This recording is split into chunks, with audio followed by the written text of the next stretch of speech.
Beleza? Ok? Então, ó, galera, sejam bem-vindos a mais uma revisão preparatória para aluno de radiologia odontológica. Hoje a gente vai falar sobre todo o conteúdo que vai cair na prova de A1. Vocês já viram que eu coloquei para vocês exatamente quais são as normazinhas lá da regimental. Calma, segura a emoção, tá? A gente vai dividir em dois grupos. Então a gente vai ter o grupo da 8h30 até as 9h30. E depois a gente vai ter o grupo das 9h30 ou 9h40 até as 10h40. Tudo bem? Gabi, quando saem as notas? O mais rápido possível, tá? Então a gente já vai corrigindo e a gente vai lançando para vocês. A prova vai contar de 10 questões de múltipla escolha, cada uma valendo meio ponto, ok? Beleza? 0,25 porque eu era lelé. Eu tava já meio assim, ó, só com um olho aberto. E ainda bem que eu sou, né, da área das biológicas e não das exatas, Fran. Então, vamos lá. Cada uma vai valer meio ponto. Vão ser questões teórico-práticas. O que isso significa? Caso clínico, tá? Então, vão constar algumas questões de caso clínico. Bom, quando a gente pensa no conteúdo das questões, vão ser 5 de estômago e 5 de rádio, ok? O que vai cair de rádio? Alguma coisa aqui no meio, certo? Vai cair alguma coisa. Vocês sabem que meus resumões, eles são resumões, tá? Então vamos lá. A gente parte para a aula de radiologia odontológica. Outra coisa, a Brenda perguntou. Quando que é a prova de vocês? Então, prova da turma de segunda-feira matutino vai ser no dia 1º. Ou seja, Karen, aproveite o final de semana para estudar, para fazer todos os nossos tipos de resumo, ok? Revisar todo o nosso conteúdo. Bom, uma das coisas que eu vou pedir novamente para vocês vão ser sobre alterações de desenvolvimento. A gente lembra que a gente tem 6 classificações quando a gente pensa nas alterações de desenvolvimento. E quando a gente pensa nessas alterações de desenvolvimento, como o próprio nome diz, ela acontece aonde? Lá na embriologia, ou na fase de desenvolvimento dentário. Então, todo aquele processo de capuz, campânula e blá, blá, blá, blá, blá. Tudo bem? Ok? Quando a gente pensa nessas alterações de desenvolvimento, a gente vai ter alterações dimensionais. Se eu tenho alteração na dimensão, ele pode ser como? Pequenininho, então a microdontia, ou gigantão. E aí ele vai ter o quê? Macrodontia. A microdontia, ela vai poder ser associada ao nanismo pituitário. E assim como a macrodontia, ela pode ser associada ao gigantismo pituitário. Além disso, o que a gente vai ter? A gente pode ter uma macrodontia unitária em um único dente ou generalizada, assim como a microdontia. Além disso, a gente tem alterações morfológicas. Alterações morfológicas, elas estão associadas à forma do meu dente. E aí, por exemplo, essa forma, ela pode ter a raizinha de lado, que a gente chama de dilaceração. Ela pode ser um dentinho com 2 coroas, que a gente chama de geminação. Ela pode ser um dentinho unido com outro dentinho, que a gente chama de fusão dentária. Além disso, a gente vai ter alguns tipos como concrescência, taurodontia. A sífilis congênita, ela pode trazer molares em amora, ela pode trazer aqueles dentes de Hutchinson, entre outros tipos de alterações morfológicas. Quando eu penso nas alterações quantitativas, eu vou ter o quê? Alteração em número, em quantidade.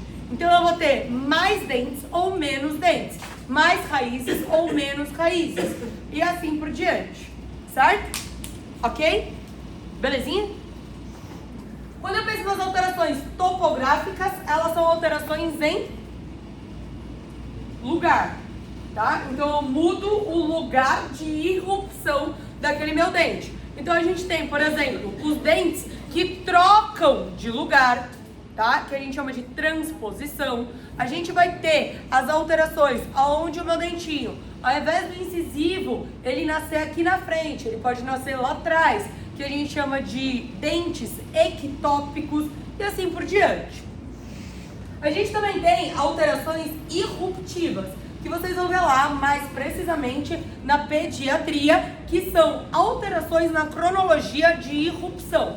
Então eu vou ter dentes retidos, dentes que eles não estão, ou que eles não foram irrompidos na sua ordem cronológica de irrupção. Então eles podem ter a cronologia retardada, assim como eu tenho dentes neonatais que foram irrompidos antes da cronologia ideal, e finalmente alterações nos maxilares. Alterações nos maxilares que a gente estudou em maxila foi o quê? Fenda palatina. E na mandíbula a gente teve o torus mandibular. O torus, ele também aparece na região maxilar. Bem aonde? Bem ao centro ou bem na linha mediana. Tudo bem? Ok? Nem foi tão difícil assim, né? Além disso, a gente vai ter o quê? Reabsorção de cristal ósseo alveolar. A gente tem os meus dois elementos dentais aqui, ó. Vou fazer dois incisivinhos aqui bonitinho pra vocês. E aí a gente vai ter a crista óssea alveolar. Crista óssea alveolar que tem que estar sempre aonde? De junção ameloccementária a junção ameloccementária. Se eu não tiver a minha crista óssea de junção ameloccementária, a junção ameloccementária, ela estiver abaixo e parecendo um platô, vai ser o quê? Reabsorção horizontal da crista óssea alveolar. Show? Além disso, eu também posso ter um outro tipo de reabsorção alveolar, que vai ser o quê? Em uma face do meu dente, e ele aparece na diagonal. É uma reabsorção em altura. Ela vai ser quem? A reabsorção vertical da crista óssea alveolar. Reabsorção horizontal, normalmente, ela está associada ao quê? Biofilme, bactéria, micro-organismo, sempre vai estar em platô, tá? Em platô, quer dizer, na horizontal mesmo. Já a reabsorção vertical, normalmente ela está associada a forças. Por isso que ela se encontra só em uma face desse meu elemento dental. Ambas, a reabsorção horizontal e vertical, elas são patológicas. Elas são causadas por um fator extrínseco do corpo do meu paciente. Agora, se eu extrair um dente, o osso ele vai se remodelar ou ele vai se readaptar. Logo, aqui eu tenho uma reabsorção fisiológica da crista óssea alveolar. Não tenho dente, não é vertical, não é horizontal. Isso foi o meu próprio corpo que, querendo ou não, reabsorveu em altura essa região. Para quê? Para remodelação óssea, é normal. Ok? Fácil também. Ok, zero problemas. Aí a gente passa para as alterações periapicais do meu dente. Periapical quer dizer que está ocorrendo aonde? Lá na região de periápice desse meu dente. Se por acaso, motivo ou circunstância, esse meu dentinho,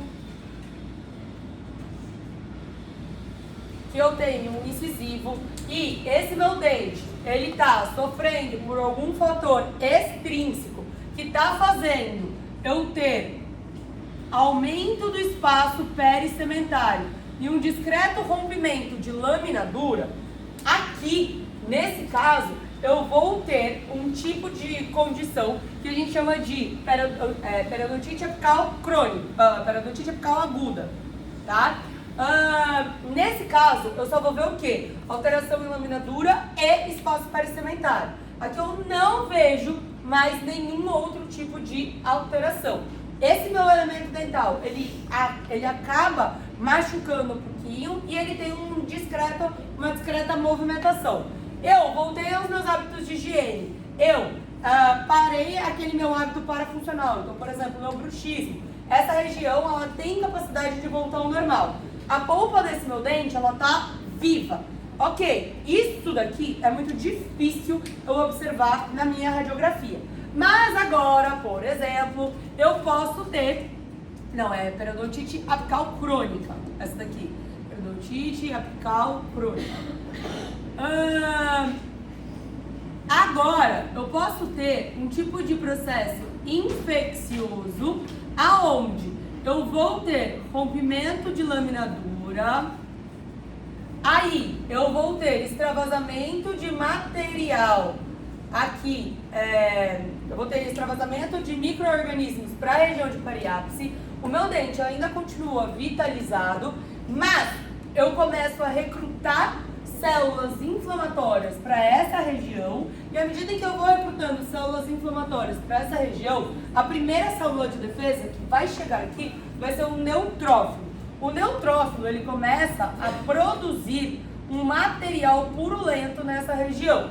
Logo, eu vou ter a formação de um tipo de conteúdo que vai ser um conteúdo fluido. E isso faz com que aquela minha região periapical, ela comece a perder a densidade óssea. Então, aquele material ósseo, ele vai sendo gradativamente substituído por tecido purulento. Então, aqui eu tenho uma rarefação óssea periapical difusa, ou um abscesso periapical. Ok? Beleza? Justo?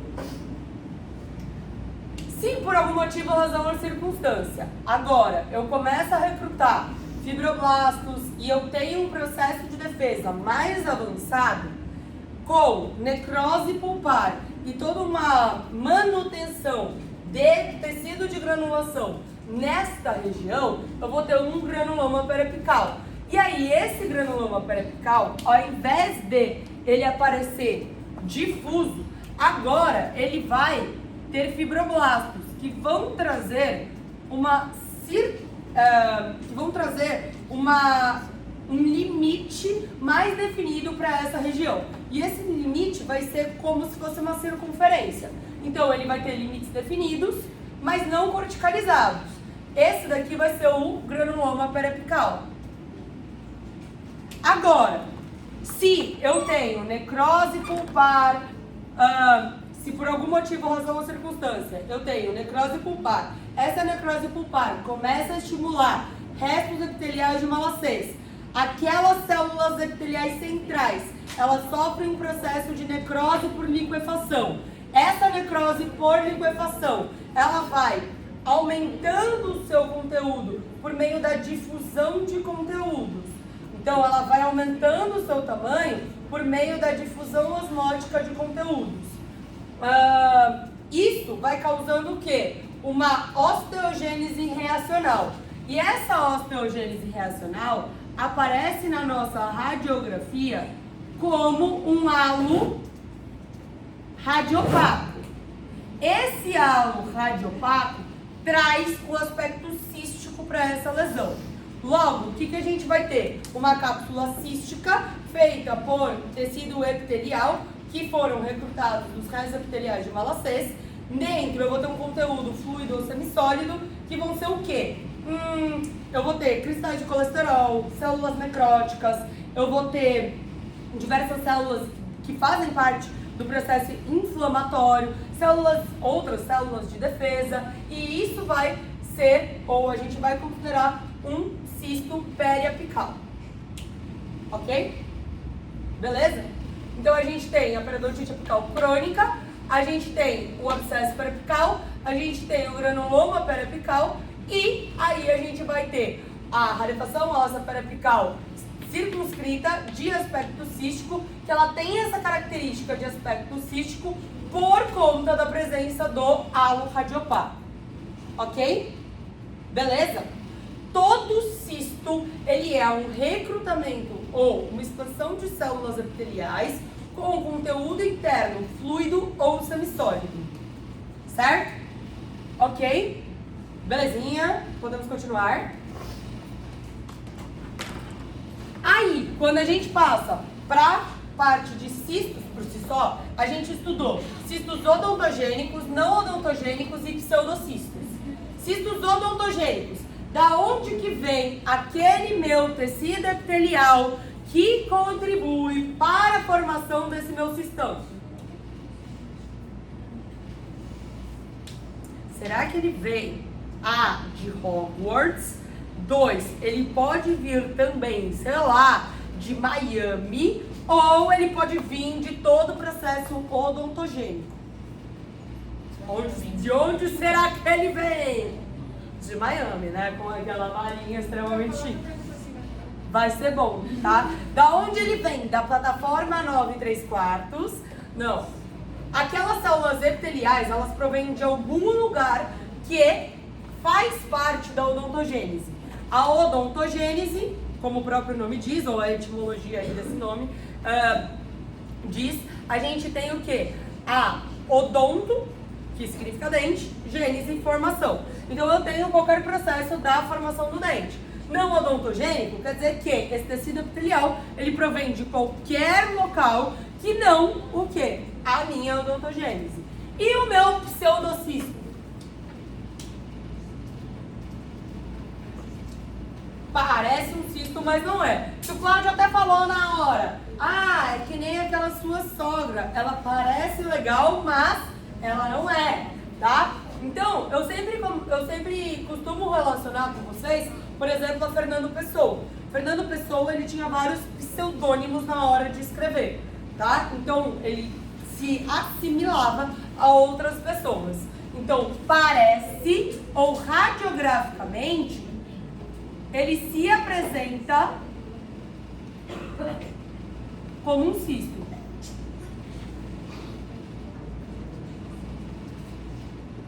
Ok? Mas ele é um cisto verdadeiro? Não. Se você pegar e curetar aquela área, vai ter o quê? Sangue, ar, ou pode ser que tenha até glândula salivar. Ok? Belezinha? Cistos odontogênicos. Bom, a gente começa falando do cisto odontogênico de maior relevância pra gente na nossa área. O cisto odontogênico de maior relevância é o cisto dentígero. O cisto dentígero, ele é um cisto que ele acomete normalmente as primeiras décadas de vida. Pode estar relacionado, ou epidemiologicamente, ele tem uma discreta predileção pelo sexo masculino. Normalmente vai estar associado a terceiros molares inferiores ou canino superior. E sempre ele vai ter a cápsula cística ou o halo radiopaco saindo de junção amelocementária a junção amelocementária. Então, de Jack a Jack. Ok? Como que eles apresentam? Área radiolúcida unilocular de limites definidos e corticalizados por meio de um halo radiopaco indo de Jackson a Jackson. Ok? Cisto dentígero de irrupção, vocês quase nunca vão ver isso daqui, tá? A não ser que você vá para a pediatria. Mas, na radiologia, vocês não têm muito contato com isso. Por quê? Porque o cisto de irrupção, ele vai estar localizado em um tecido epitelial que, por algum motivo, razão ou circunstância, ele tem mais fibras do que ele deveria. Então, o que acontece? Esse meu dente, ou esse meu folículo dentário, ele tenta irromper e não consegue. E aí ele forma um cisto dentígero de irrupção. Na boca, ou clinicamente, como é que a gente vai observar? Uma área avermelhada ou arroxeada, parecendo um hematoma. Como que você trata? Pega uma laminazinha de bisturi, cortou, tirou. Ok? Nasce. Tudo bem? Ok? Cisto periodontal lateral. Cisto periodontal lateral, ele vai acometer normalmente canino e lateral, ou ele vai se apresentar entre pré-molares, certo? Em que região ele vai estar? Na região periodontal. Então ele vai estar entre o canino e o premolar, ou entre os pré-molares, bem no meinho deles. Ele é um cisto que normalmente ele se apresenta muito pequenininho, é só você corretar e ele já tira, mas ele pode se apresentar no padrão que a gente chama de botrioide. Botrioide, que significa o quê? cachos de uva. Então, normalmente, ele se apresenta unilocular, de limites definidos e corticalizados, por meio de um halo radiopaco, entre elementos dentais vitalizados. Então, tem vida, ok? Mas, em algumas circunstâncias, ele também pode se apresentar multilocular. Lóculo é uma cavidade patológica, tá? Então, ele pode se apresentar com mais de um lóculo, de limites definidos e corticalizados, por meio de um halo radiopaco. Normalmente, ele não desloca dentes. Aí, a gente vai ter o queratocisto odontogênico. Queratocisto odontogênico, que durante muito tempo ele foi considerado um tumor odontogênico queratocístico. Por que ele era considerado esse tumor odontogênico queratocístico? Por conta da sua agressividade. Ele tem alguns padrões, então ele pode aparecer em região posterior ou posterior ao último molar. Ele pode aparecer em ramo de mandíbula, ele pode aparecer na região anterior, mas normalmente o local de predileção é a região posterior de mandíbula. Varia um pouco a idade e a gente não tem predileção por sexo. Quando a gente pensa no queratocisto odontogênico, por vezes ele faz diagnóstico diferencial com a meloblastoma. O queratocisto odontogênico, ele vai aparecer na região posterior, só que ele vai aparecer com o que a gente chama de pseudomultiloculado. Parece que tem vários lóculos, mas ele tem um único lóculo. Pode apresentar fenestações, ou seja, septos no seu interior, ok? É como se fosse uma nuvem na região posterior. Pode atingir grandes proporções? Pode. E normalmente você vai ter que curetar e tirar todo aquele conteúdo do seu interior para aí sim você tomar ou você fazer uma parte prática mesmo e conseguir tirar esse cisto. Esse tipo de tratamento a gente chama de marsupialização. Além disso, a gente tem o cisto odontogênico calcificante ou antigo cisto de Gorlin. O cisto odontogênico calcificante, a diferença dele é que ele se inicia como uma área radiolúcida de limites definidos, mas gradativamente ele vai tendo depósitos de material calcificados no seu interior. Quando a gente pensa nesse cisto odontogênico calcificante, a gente vai ter focos calcificados no interior, mas que parecem umas pipocas, eles são focos grosseiros. Todos esses são cistos odontogênicos que a gente chama de desenvolvimento. Eu tenho 3 tipos de cistos que eles não são de desenvolvimento, que a gente já falou um pouquinho, tá?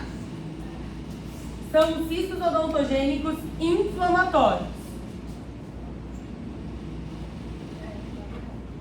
Os cistos odontogênicos de caráter inflamatório, esqueci de fazer aqui, vão ser o cisto radicular, que pode ser periapical, então que nem a gente fez aqui, ou ele pode ser lateral, então o cisto que fica na parte da raiz, ele pode ser na parte apical ou pode ser lateral.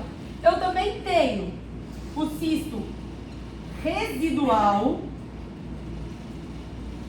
Cisto residual é aquele que, Karen, por exemplo, eu tirei este dente, o cisto ficou para trás. Se eu tenho uma cápsula cística e o crescimento desse meu cisto, ele vai se dando por diferença de pressão osmótica, o que vai acontecer? Ele vai continuar ali e ele vai continuar se ampliando. A gente chama esse cisto de cisto residual. Quando que ele para? Ele para de crescer quando você tira ele. Tá? Você vai ter que invadir a área e remover essa lesão, certo? Cisto é lento, ele vai aumentando o seu tamanho gradativamente. Isso quer dizer que ele não aumenta? Não, quer dizer que ele vai aumentando o seu tamanho de uma maneira lenta, mas ele aumenta. E aí, finalmente, eu tenho o cisto paradentário. O cisto paradentário é aquele associado com a pericoronarite. Então, o que eu tenho lá no meu cisto paradentário? Região inferior, tá? Então, região de mandíbula, lá para a região de último molar. Normalmente, para pacientes em fase de término de crescimento, então a região, então normalmente a gente vai ter a faixa etária dos 20 anos de idade e a gente vai ter o quê? Aquele dente ou aquele molar que ele está semi-irrompido ou semi-erupcionado.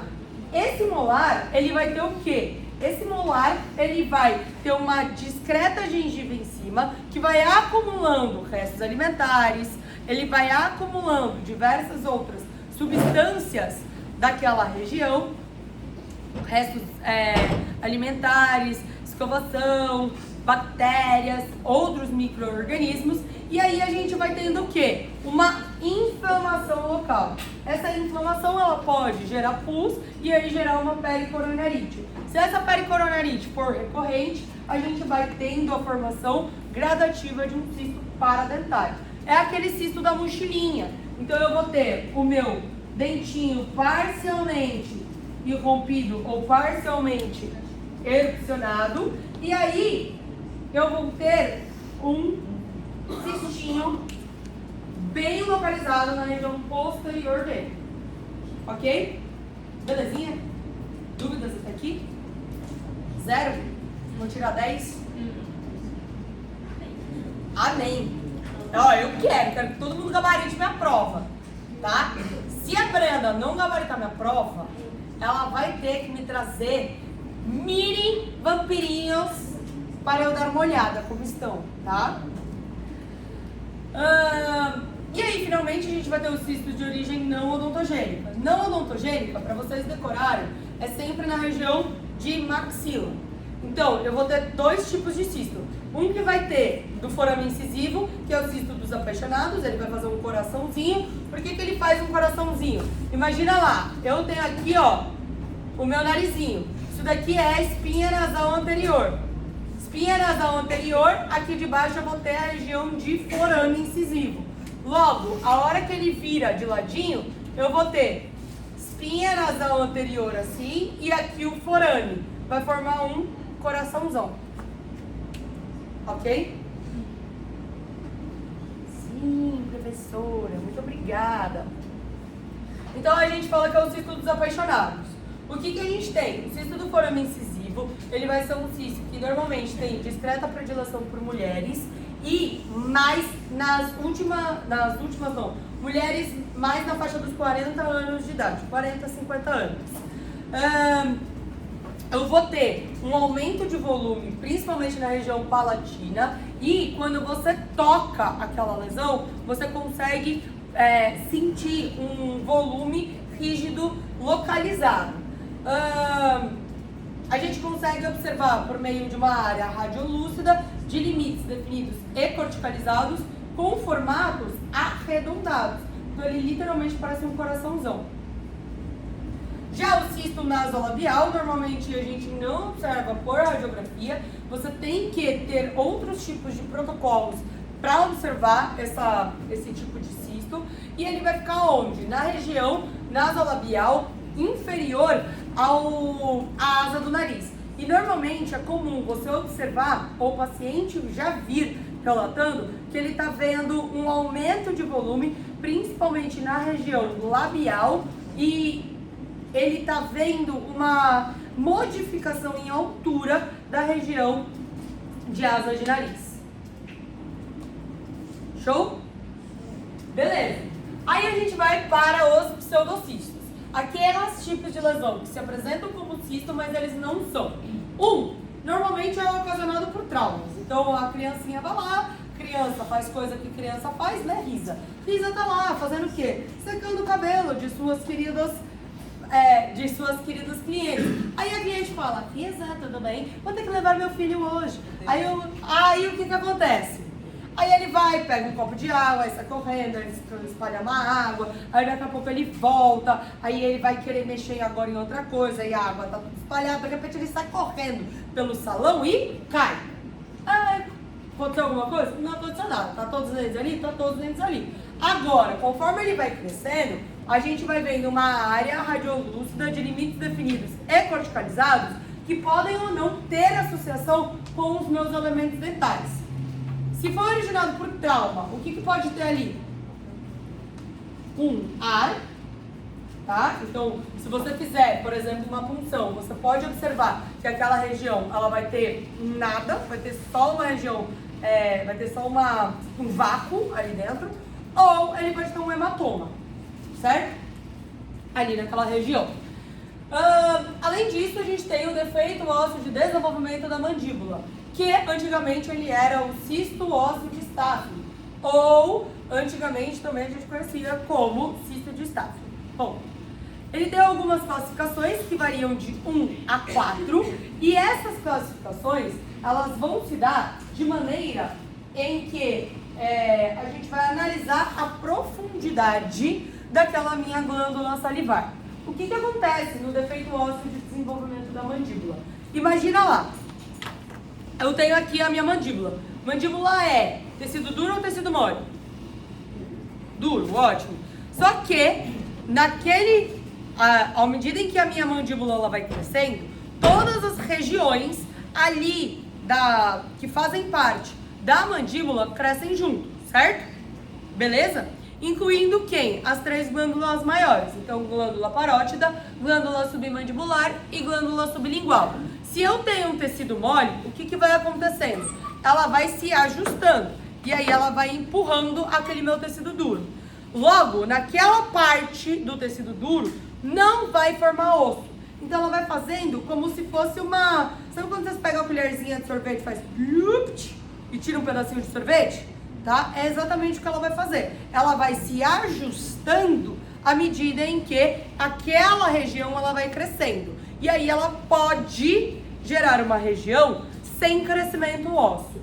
Essa região, ela pode ser simples, ela sempre vai estar localizada na região aonde fica a minha glândula, e normalmente ela acomete glândula submandibular. Então, quando ela acomete essa glândula submandibular, ela vai estar mais próximo da região de ângulo de mandíbula, abaixo do canal da mandíbula. Então, ela vai estar aqui embaixo, tá?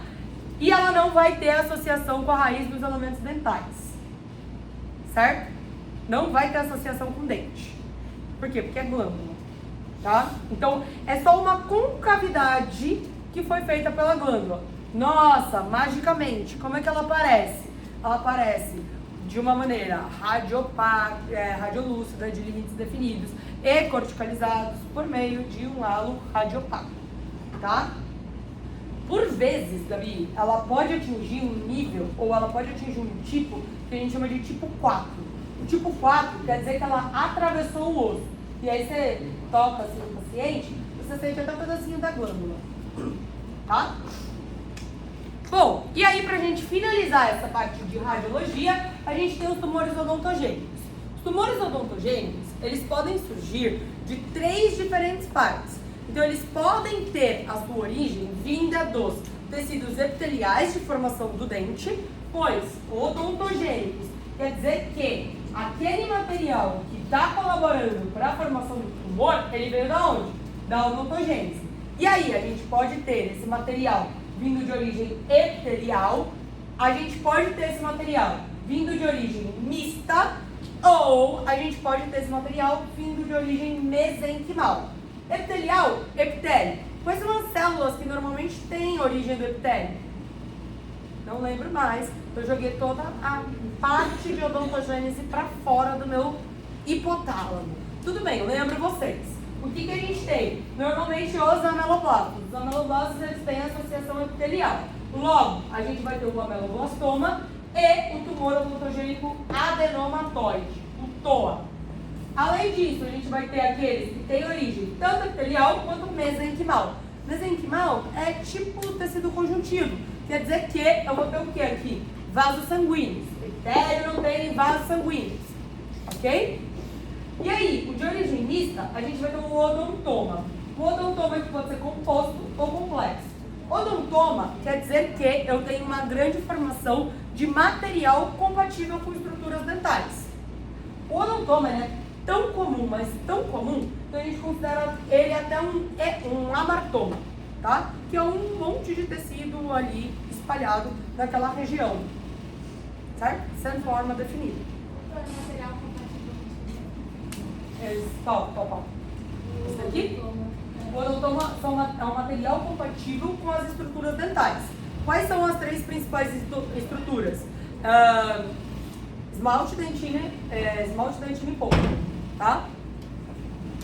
E aí, finalmente, a gente vai ter os de origem mesenquimal, que são o mixoma odontogênico e o cementoblastoma. A meloblastoma, ele é um tipo de tumor muito conhecido, que faz diagnóstico diferencial com quem?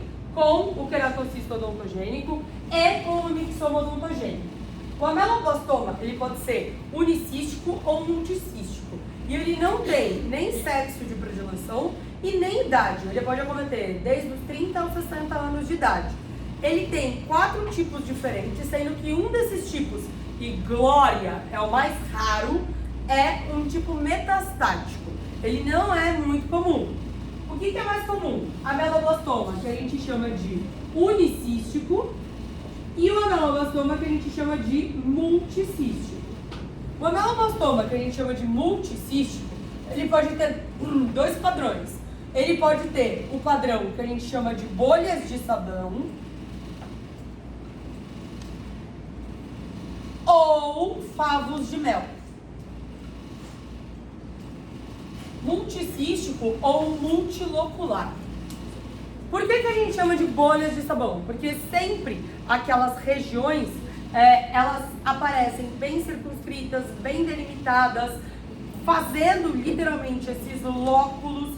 Pode promover expansão, tá? Então eu posso ter expansão da cortical óssea alveolar, eu posso ter uma grande região sendo acometida, assim como normalmente nos unicísticos ele não vai ter uma grande área. Se for unicístico, eu posso ter diagnóstico diferencial também com o cisto dentígeno, porque a ameloblastoma é raro ou ele tem menos incidência em maxila, ele tem maior predileção pela mandíbula, área posterior. Então, se eu tenho um único lóculo, eu vou fazer diagnóstico diferencial com quem? Com cisto dentígeno, tá? Lembrando que cisto dentígeno sempre de jaca-jaque. O ameloblastoma, eu não vou ter isso. Além disso, eu posso ter também o multicístico, que vai fazer o diagnóstico diferencial com o queratocisto odontogênico e com o mixoma odontogênico. O mixoma a gente já vai falar como ele é. Mas, ameloblastoma, eu vou ter padrão bolhas de sabão ou favos de mel. Favos de mel é quando eles são pequeninos, assim, e um próximo do outro. O bolhas de sabão, eles são assim, ó. Tá? Eles são bem bonitinhas as bolhas.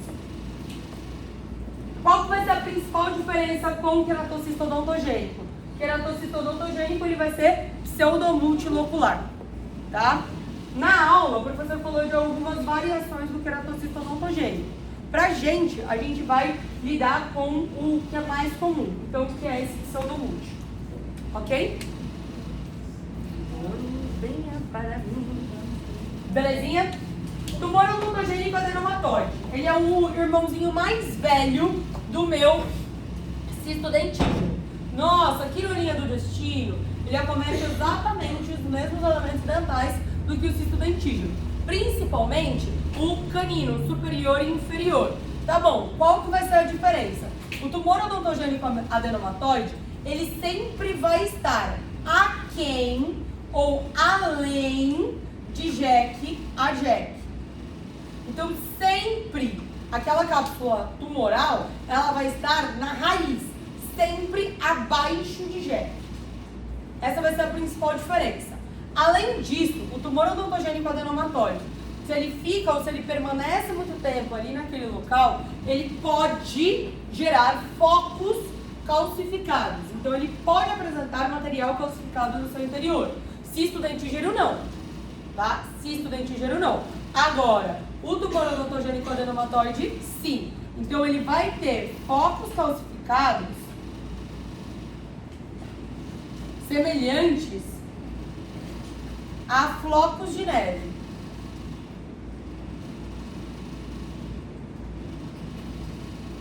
quando o Prof. Cláudio está dando essa aula, ele fala diminutos focos cardiopáticos, tá?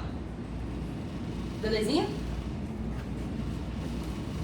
E aí, quando a gente já passa agora para os tumores de origem mista, a gente tem o odontoma. O odontoma, ele é o tumor odontogênico que tem maior predileção. Então, a gente tem quase 60% de todos os tumores odontogênicos sendo representados pelos odontomas.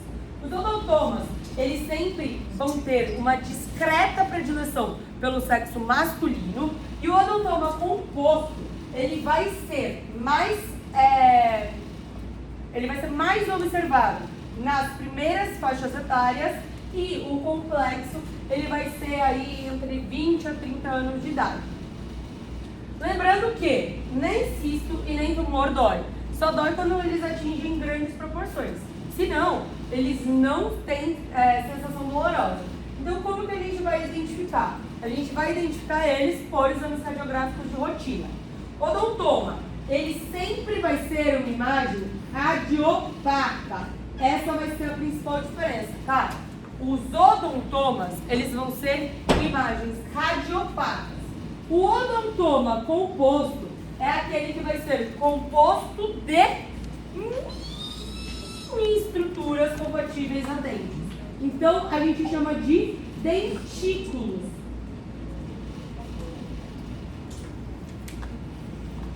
Eles vão se apresentar como uma área radiopaca, de limites definidos e corticalizados por meio de um halo diferente agora. Se ele é radiopaco, o halo vai ser radiolúcido, tá? Então ele troca. A mesma coisa vai ser o complexo. Só que o complexo, ele vai ser uma massa complexa. O odontoma composto, normalmente ele está para a região anterior. E o odontoma complexo, ele vai estar para a região posterior. Esse daqui vai ser uma massa complexa. É literalmente uma maçaroca. Como que ele se apresenta? Posterior ao último molar. Então a gente vai ter uma área radiopaca de limites definidos e corticalizados por meio de um halo radiolúcido que pode ou não ter associação com o molar inferior posterior. O odontoma, ele é mais difícil de ser encontrado na região superior, mas pode, principalmente o composto.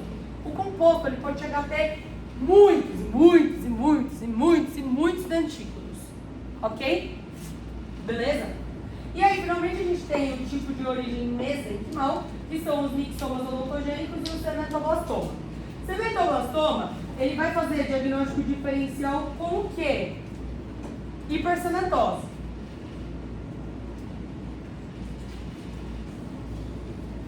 Qual que vai ser a diferença entre eles? O cematoblastoma, ele sempre vai ter associação à raiz do neuroelemento dental. Ele vai ter como se fossem umas ramificações que saem do centro dessa lesão. Essa lesão, ela vai ser radiopaca, de limites definidos e corticalizados por meio de um halo radiolúcido. As raízes desse neuroelemento dental que está associado a essa lesão, normalmente elas são opalescentes. Você não consegue observar as raízes porque elas estão no meio dessa lesão. Tirou a lesão, sai o dente junto. Show?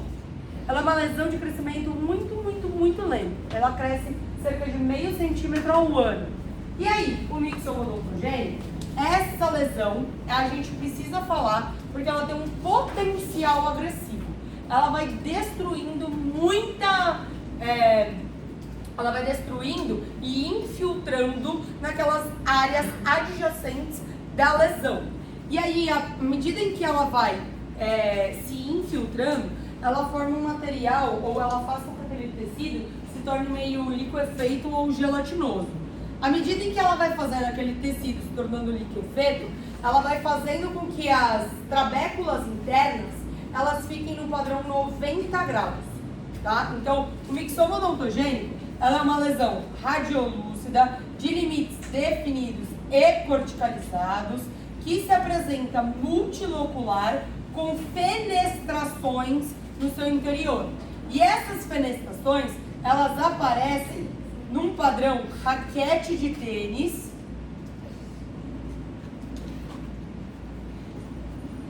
ou teia de aranha. Quando você acessa a área, você vai ver que aquele material ele é meio gelatinoso, meio fluido. Normalmente a gente tem que fazer, tanto para o mixoma quanto para o ameloblastoma, ressecção cirúrgica. É a retirada daquela área. Raquete de tênis ou teia de aranha, no padrão o quê? 90 graus. Então ele faz isso daqui, ó, essas fenestrações. Ok? Belezinha? Tudo certo? Show de bola?